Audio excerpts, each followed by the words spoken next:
Bonjour Léane Sacramone. Bonjour. Vous êtes commissaire associé pour les expositions Cali Clair-Obscur et Daido Tokyo à la Fondation Cartier à Paris. Ces deux expositions présentent le travail du photographe japonais Daido Moriyama et du Colombien Fernel Franco. Daido Moriyama et Fernel Franco sont tous les deux issus d'une même génération de photographes, même s'ils sont dans des lieux géographiques très éloignés.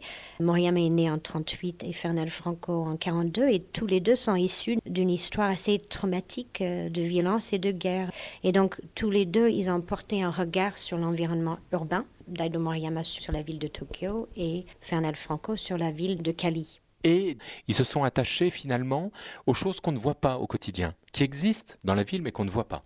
Oui, justement, Moriyama va regarder tout ce qui se passe inaperçu. On voit ça dans les photographies couleurs qu'on expose au rez-de-chaussée.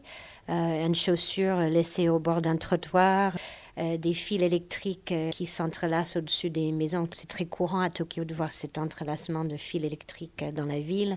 Et il y a aussi parfois des femmes, des hommes qu'on voit sur ces photos. Qu'est-ce que ça représente pour lui? Il s'intéresse toujours à ce qui est étrange et extraordinaire dans la ville. Daido Moriyama a inventé un nouveau langage visuel pour capter les changements dans la société japonaise de l'après-guerre. De la même manière, Fernel Franco aussi a inventé un nouveau langage visuel. Et je ne sais pas si vous avez constaté combien il intervient dans le processus de développement et du tirage pour soit accentuer les contrastes dans les images. Il va même jusqu'à peindre et intervenir au crayon sur les tirages même.